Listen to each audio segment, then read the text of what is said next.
The traditional ways that you may be thinking about your customers is obsolete. There's a shift that is happening that you need to know about. And that is what we're going to dig into today with our special guest.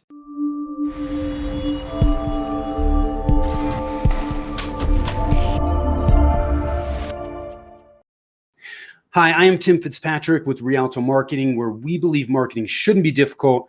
All you need is the right plan. I want to thank you so much for taking the time to tune in. I am really excited to have with me today Michael Solomon.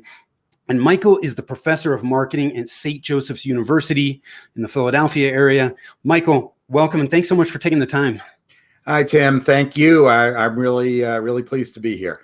Yeah, I am ready to go back to school with you today. I haven't been in college for a long time, but I am looking forward to that, because one of the things that we really focus on with clients is focusing on those fundamentals of marketing, getting those things in place to build the rest of your marketing house from. So to me, the first fundamental is target market. And I know we're going to talk about consumers and customer behavior. So I know I'm going to learn a lot, and I know our audience is going to learn as well. Before we dig into this, I like to ask an ice-breaking question just to kind of help people get to know you a little bit. With the last name Fitzpatrick, I'm obviously Irish. St. Patrick's Day is next week. What's your favorite libation? Well, I guess I'm an honorary Irishman, but basically, I'm not picky, Tim. I'll serve whatever. I'll have whatever you're serving there. If you can send something to me on this platform, I'd appreciate it. That's what they haven't figured out yet. Yes. On these calls is how do we send real stuff? Yes. How do we virtually send you a drink? Yeah. Let me know when you figure that out, and we'll. That's the next $1 million idea right there. Exactly. Well, okay. So I'll share with you. I asked you. I don't drink all that much anymore, but when I do, I tend to have, a beer with Mexican food or pizza or something like that. There is an amazing brewery in Aurora, Colorado called Dry Dock Brewing Company, and anything that I've had from them is awesome. So shout out to Dry Dock Brewing. So before we get into this, just tell us a little bit more about you. You're a professor. You've got a consulting business. You got a new book that's just coming out. Help us get to know you more. Yeah, sure. So as you said, I'm currently a business school professor at St. Joseph's University in Philly. And I've been at several other universities in my career. I hate to tell you, I've been doing this for about 40 years. So I teach full time, but I also have had the privilege over the years of working with a lot of great companies to make them more consumer centric. My specialty is consumer psychology. My doctorate is in psychology, actually. And a lot of what I do focuses on the meanings of brands and understanding really critically how those brands make sense, not to you as the person who creates the brand, but to the person who consumes the brand. And there's often a very big gulf between the two. So I've had the opportunity to work with lots of great, mostly bigger companies, honestly. But also, I'm a textbook author, and my book on consumer behavior, I'm happy to say, is the most widely used around the world. And that keeps me on my toes because I'm constantly updating that thing. And I've got to kind of, things are changing so quickly, as you said, every day there is something I've got to, change in that book, because we've never been in a situation where things are changing so rapidly in terms of understanding our customers. Yeah. So you're constantly making updates to the book. Yeah. It's too bad books aren't set it and forget it, right? Yeah, I wish. But yeah, book is a work in progress, and consumers are a work in progress, and companies need to be a work in progress. Yes. Yeah. One of the things I always talk about is, from a marketing planning standpoint, our businesses are evolving all the time. The market is evolving, and our marketing needs to adapt to that as well. So you can't just put these things in place and leave them there and expect them to work long term. That's right. You can't rest on your laurels. And, many big companies have made that mistake. Frankly, it's not just small companies. The marketing graveyard is full of brands that thought they had figured it out. Yes. And they did. But, then they said, okay, now it's time to retire and let's just sell our stuff, and just doesn't work that way. Okay, so the first one that comes to mind as we talk about this for me is Blockbuster Video, right? They killed the rental market. They knew what was going on, but they refused to see the shift in how people wanted to consume content. Absolutely. Netflix and Redbox and all these companies probably could have been squashed if they would have seen that shift coming, right? Yeah, I think you're probably right. And another one in that category is Sony.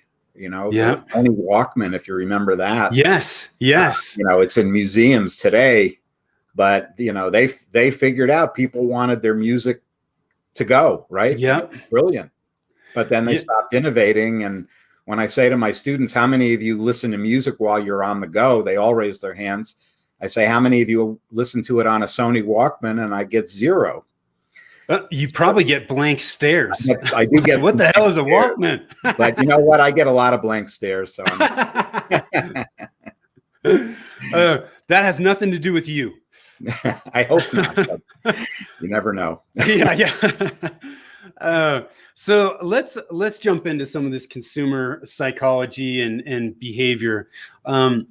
One of the things that you really harp on, your mantra, is that we don't buy products because of what they do. We buy them because of what they mean. And I think this is probably a shift in thinking for a lot of people. Unpack this for us a little bit. Yeah. So this is a huge mistake that a lot of marketers make. And what I mean by that is they think that they're selling attributes of their product or service. But what I mean by that are the actual features that you're going to list. Maybe it's miles per gallon, maybe it's how much you charge per hour, whatever it is. Your customers are not buying that. They're not really interested in that at the end of the day. What they're interested in is the benefits. And so, one of the things I remind on the first day of class, the first day of their first marketing course, we talk about this idea that, and I think it's summed up in it's kind of cliche, but it's a great saying, which is that marketers sell a 3/4 inch drill bit, but a customer buys a 3/4 inch hole. Yes. I've heard that. You'll hear that and variations on that. But it really is the case. And, when you talk about Blockbuster, we have this phrase, marketing myopia.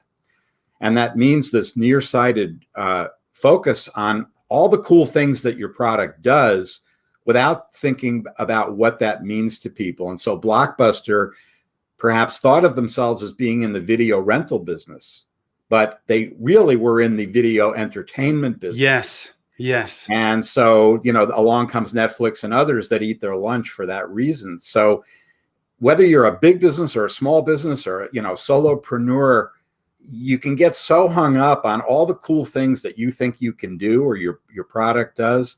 And you need to, maybe put a Post-it on your computer screen that says it's the benefits, stupid. It's not the attributes. And many times, by the way, those meanings that we consume are radically different than what the company intended. And maybe we'll get into this a little more, but today, one of the biggest changes we see is that your customers are so actively involved in defining the meaning of what you sell. Yes. That you literally need to think of them as a co-creator of what you sell and not just as a passive customer, because they are anything but passive today. Yeah. Well, because, one of the things we always talk about is you've got to enter the conversation that your customer is having in their head. And when you can do that, the way you communicate is going to resonate so much better with them. I love this because so many people fall into that trap. We're going to talk about features, but people are buying the benefit or the result that they're going to experience when they do that. Exactly. And we can't forget that. Do you think that a lot of businesses focus too much on themselves when they're trying to communicate with customers? Well, yes and no. I mean, you want to focus on yourself in the sense that that consumers today, especially younger consumers, but consumers today, one of the biggest things they're going to look for in any kind of business is authenticity. Yeah. They want to know who you are. They want to know your backstory. So in that sense, what I say when I give keynotes and so on, I'll say, look, if your company has a great backstory, like a founder's story, like Hewlett Packard, two guys in a garage, classic founder's story. If you have a story, tell it. Yeah. Because that, again, people, for the most part, and this makes marketing people crazy when I tell them, look, you think you live and sleep with your product. You think it's the best thing since sliced bread. Unfortunately, in a lot of cases, when you go out to customers and you line up, let's say it's a physical product, and you line up 5 of them in a row, and you say, which of these is the best one? You know what they often say? Yeah, they're all pretty good. Yeah. and that's the last thing a marketer wants to hear. But the fact is that what separates, when you look in just about any category, you'll see 1 or 2 brands that are hugely dominant at any point in time. Again, that can change, but at any point in time, it's not the physical features of their products that differentiate them. It's the story behind that. So whether you're talking about the perennial favorites like Apple or Nike or Lululemon, whatever it is, so much of it is about the story that you're telling. So yes, they want to know that, but they only want to know it. The reason I qualify my answer is that, especially right now, with the pandemic, a lot of companies, rightly so, have figured out that that what consumers are looking for before they pledge their loyalty to a company is they want to know that that company is giving back to its community, to its employees, to its customers, et cetera, to the environment as well. But so many of the claims that companies make are BS, and they're flagrantly false. So, for example, in terms of environmental marketing, green marketing, and so on, by some estimates, about 90% of the claims that consumers see are actually not true, and it's so pervasive. It's called greenwashing. Greenwashing, okay. Greenwashing, and what that means is, unfortunately, it poisons the well for everybody else, because when consumers see that you're talking the talk, but you're not walking the walk, that's when they don't want to hear about you anymore. So you got to have both of those things together. But remember, there's an adage in public relations, do good and talk about it. So if you are doing great things, if you're giving back to your community, if you're, I don't know, you're helping with vaccination efforts, whatever it is, don't hide that under a bushel, because people do want to hear about that. Yeah. Okay. Cool. I love it. So I want to pull this out, because if this is the only thing that people get from what we're talking about today, I think they will be well served. We don't want to focus on the features and of what we're selling. We've got to focus on the benefits and the results that our customers experience when they buy it and do that. So super important. You have a new book, The Yes. New Chameleons, engaging with consumers who defy categorization. And I alluded to this in the beginning. The traditional ways that we're thinking about customers are obsolete. Things are changing. They're shifting. What do we need to pay attention to as business owners with this shift? Well, it's no secret there's lots of changes going on, and the pandemic, by the way, hasn't caused most of those changes. What it does is it throws fuel on the fire and accelerates those changes, but they were happening already. A lot of fundamental shifts, like, for example, how accepting are we of automation when we shop? Or, should we be buying our groceries online versus offline? Things like that. These changes were already happening, but now they're kind of at warp speed. The problem is that the way, and I'm to blame for this because I'm an educator as well. The way we teach students about marketing is based on principles that worked really, really well in the 1930s and 40s. And at that time, I won't give you a long history of market segmentation. It was basically invented by General Motors in response to Ford, because Ford famously said, my customers can have their car any color they want as long as it's black. And so General Motors said, well, some people want this, some people want that, and they created this idea of divisions, like Cadillac, Chevrolet, and that kind of logic became very, very powerful, as it should have, because it reminded companies that not everybody is the same. So let's identify these large homogeneous groups that we can reach and very efficiently send the same message to everybody in that group. And that was great during a time when some of your listeners may remember when we had 3 television networks in this country, maybe 4, right? I'm obviously dating myself, but at that time, it made a lot of sense to think in terms of large segments like, oh, my customers are women in their 20s who live in urban areas, let's say. But fast forward to today, where we have thousands of cable stations and all that, and et cetera. What we have is that everybody is much more individual than they used to be. And again, the internet is largely to blame for that, but travel as well when it comes back. But many people in the U.S. have had the opportunity to visit other places, even other places in the U.S. where things are different. Food is different, clothing is different. And as we see this stuff, we're much more proactive about picking and choosing the things that we want to define us as an individual. So I need to stress, some people say, oh, brands are dead. Nobody's interested in brands or advertising anymore. That's a bunch of malarkey, as our president would say. Yeah. It's not true. But the fundamental ways that your customers think about your brand is very, very different. And so what I talk about in the book, and I call it the Consumer Chameleons, because today we're much more like that little humble reptile, in that that the chameleon changes colors frequently as it encounters different environments and to blend in. And actually, what I've learned is that even if it's in a good mood, it changes its color, just like we do, sort of. Yeah. And so we change our identities very, very quickly. Sometimes in the course of a day, we're actually different people, right? So at work, you're the dutiful employee. Maybe you're the devoted husband or wife. Maybe you're the obedient child. You play all these different roles. Maybe you're the man about town, whatever you are. I could tell from looking at you, you're the man about town.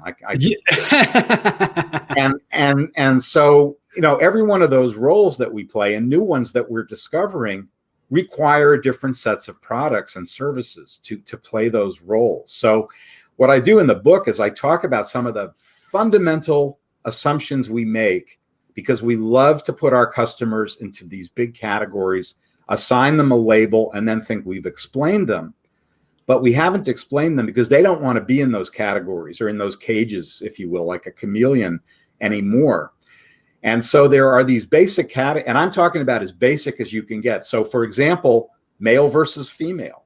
What could be more basic than that? And yet today, when you look at the conversations going on in our society and elsewhere around the world, even that basic assumption that everybody's going to be either traditional male or female is definitely not true anymore, especially among younger people. We have a lot more fluidity as opposed to what's called gender binarism, where you're either one or the other. Now, yes. Why do we care about that as marketers? Well, many products are sold to people because they're expressing their gendered identity. And so if people's identities are changing, you need to morph with that. And it also, when you have that kind of focus, and this is just one example of a dichotomy, it opens up enormous marketing opportunities.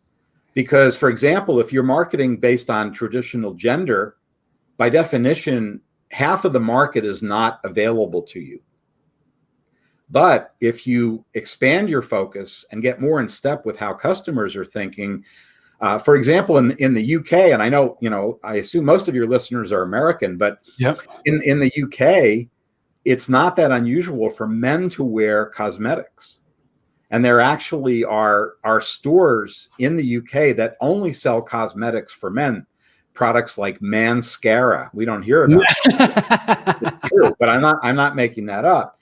And we're laughing now, but 5 years from now, you and I will probably be putting on our rouge before we go on the podcast. Yeah. But that's just a silly little example. But what it says is, if you're a cosmetics manufacturer, all of a sudden 50% of humanity is, that wasn't your customer before, is now. And in the book, I give lots of examples of that, in different categories. And so these basic assumptions we make, online versus offline, producer versus consumer, rich versus poor, male versus female, as I said, play versus work. How about that one? Obviously, in the pandemic, those boundaries have been obliterated, right? Yes, they have. And when things get back to, quote, normal, lots of us are not going to want to restore those old boundaries, because people figured out, I kind of like working from home at least, a few days a week. So everywhere we look, there's very basic assumptions that have guided us for many years, and they did a great job for a long time, but we are not the people that we were in the 1940s.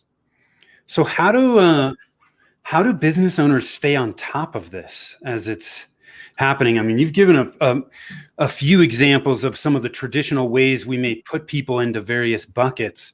There's a lot of them, right? Yeah. So how do we stay on top of this? Yeah, I mean, that's the $1 million question. And ironically, I know a lot of your listeners are in fairly small businesses, not the big corporations. Ironically, it's actually easier for smaller businesses to do this, and I say that because a lot of times, people say to me, well, a small business doesn't have the resources to track their customers, et cetera.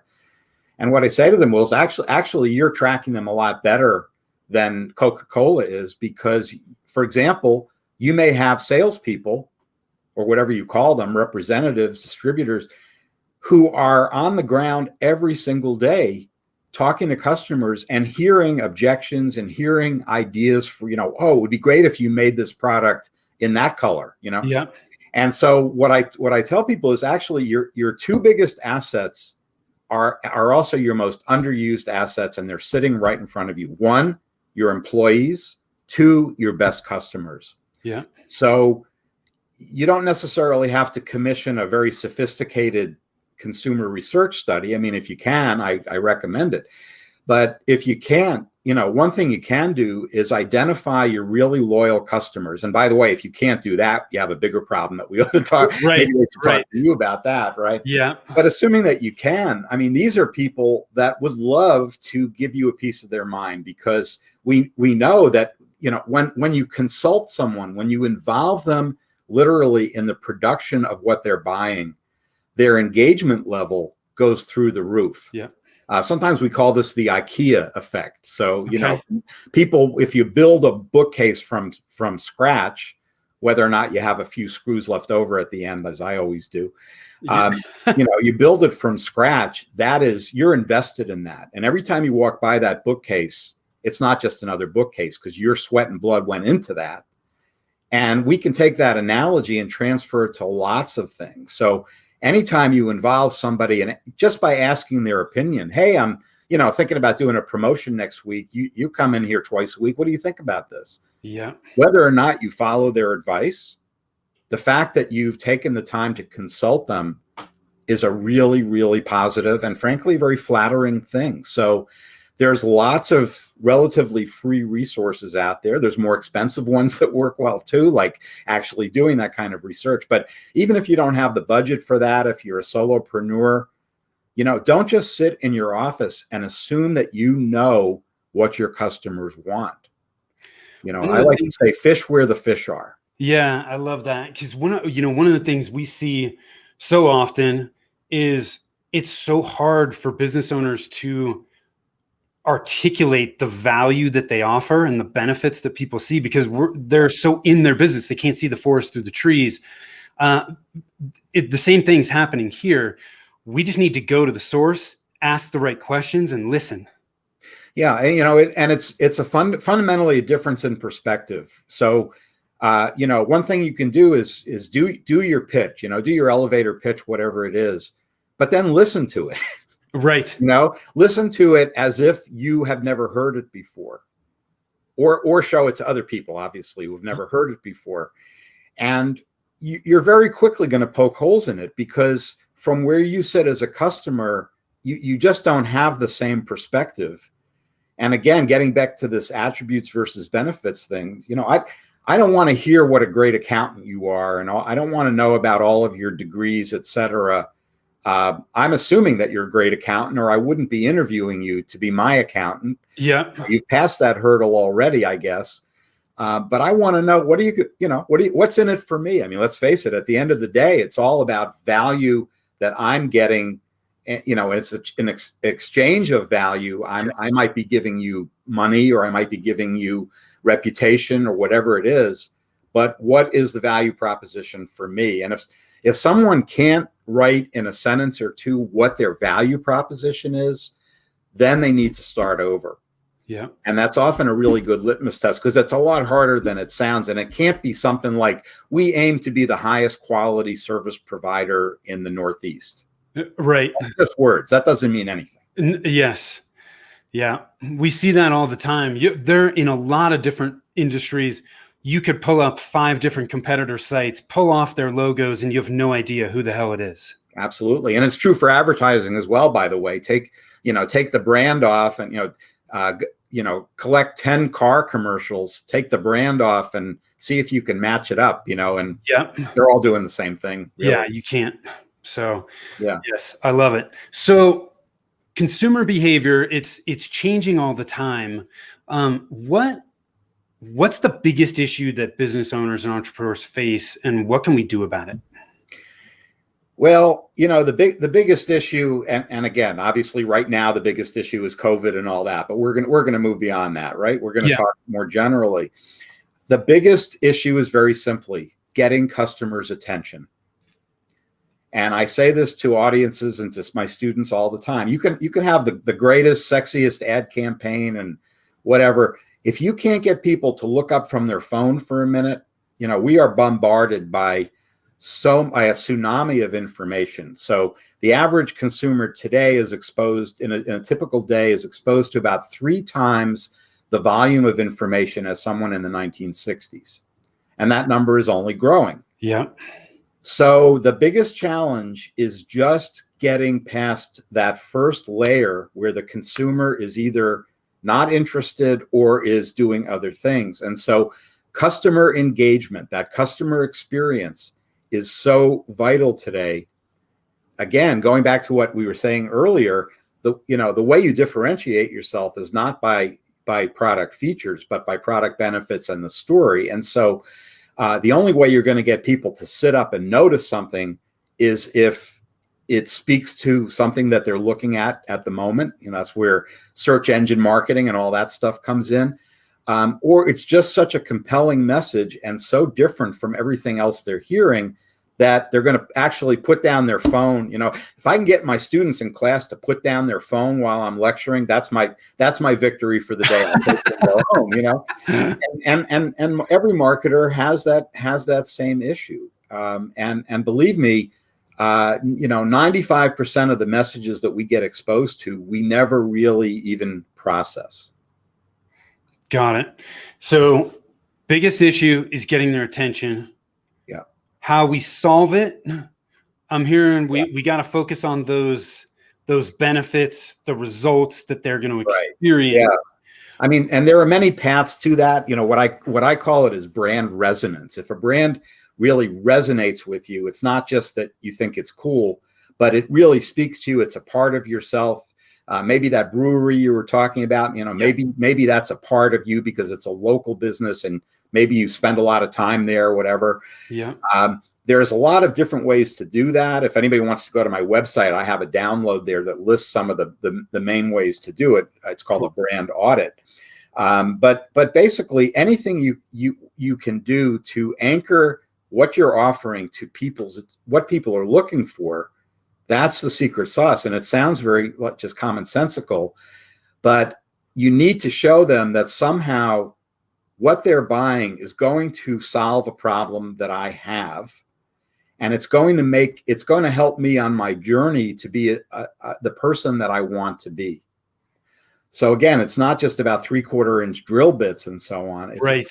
Where am I going? How do I see myself?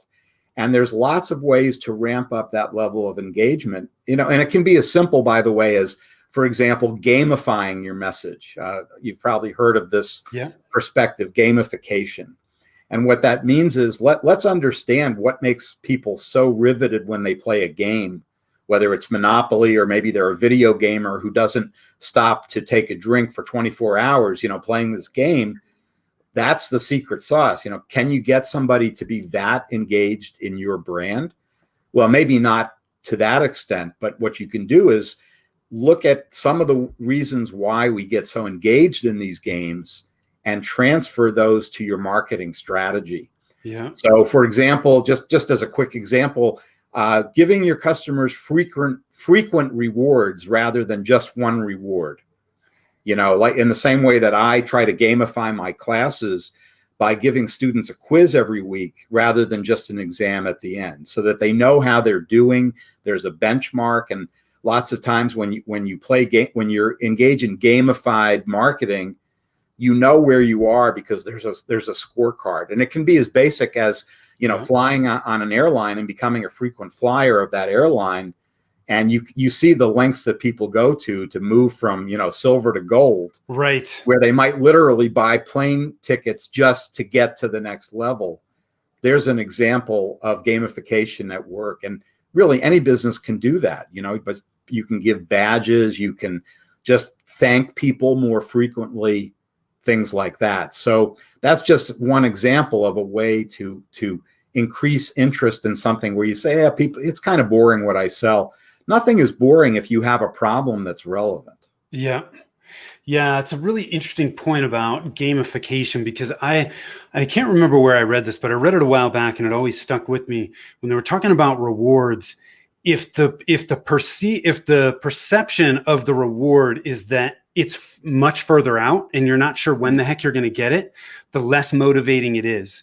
And I found myself doing that too. You got a restaurant reward program and you're like, Jesus, I've been into this place 10 times. When the hell am I going to get a free burrito? Right. And when people are feeling that way, it's not going to motivate them to come back. Absolutely. And who's the best at this is the gambling industry. Yeah. Casinos and slot machines in particular, I can assure you, have been very scientifically programmed so that as you're playing, you will get some rewards. Now, you may not get the big jackpot, but some of those nickels or whatever are going to keep you down. And that is exactly the reason they do that, is to keep people pulling that lever for hours and hours at a time. Yeah, because they know that, hey, last time I got $10. The next time it could be that $100,000 prize that's sitting up there. That's right. So people keep pulling the slot. Believe me, it's all been predetermined. Yeah. The casinos would not be in these huge, luxurious buildings if they were losing money. No, I wouldn't lose any sleep over them. That's for sure. They understand human behavior probably more than any other industry I've ever seen. There's no doubt in my mind about that. Yeah. This has been an awesome conversation, Michael. Do you have any last minute thoughts, words of wisdom that you want to share? Well, I would say just, take a critical look at your customers and remember that in many cases, people tend to market to the customer that they want to have rather than the customer that they really have. Everybody wants that glamorous, woman in her 20s who spends a lot of money, whatever. And that's great, but there's often opportunities that get missed because everybody's going after that same target, and they have in their mind that must be who buys their product. That's not necessarily true. And so there are many examples when you move beyond these simple boundaries, and it can be as simple as, focusing more on, let's say, older consumers who actually ironically have much more spending power than younger consumers, but are very, very rarely represented in anything but pharmaceutical ads that tell them how they're going to die from the side effects of a drug, but there's lots and lots of examples of it, ignoring obvious pockets of customers that are just waiting to enter into a dialogue with you. And it's all about that dialogue. And remember, it's not just about putting people into big pots, but rather looking at each one as an individual, using technology where you can, like CRM systems and so on, that allow you to treat each customer as an individual. And remember, when the pioneers of market segmentation started to do this stuff, there was no such thing as a CRM, and there was no such thing as behavioral tracking and cookies and all that stuff, you know. So they didn't have the luxury that we have today of thinking about markets of one rather than massive homogeneous markets that don't make a lot of sense anymore. Awesome. People love what we talked about. They want to learn more about you. They want to buy your book. Where should they be going? Yeah, well, thank you for putting up my website there. That's Yep. exactly where they should go. There's links to the book or some of my other books and so on. Resources, free resources that they can download, including that brand audit that I mentioned if they're interested. But lots of stuff on there. So please visit my website, and if you want to drop me a line, there's a link on there. But just email me at michael@michaelsolomon.com. I'll be happy to talk to you. Okay, cool. So his website is Michael Solomon. That's SOLOMON.com, michaelsolomon.com. Shoot on over there. He has showered down some amazing wisdom here today, and I really appreciate you being here, Michael.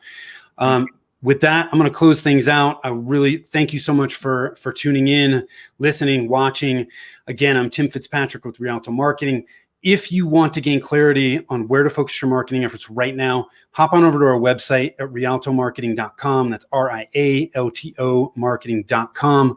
Click on the Get a Free Consult button. Guarantee you'll get a ton of value and walk away from that call with some clarity on what you need to do next. So thank you so much for tuning in. Till next time, take care.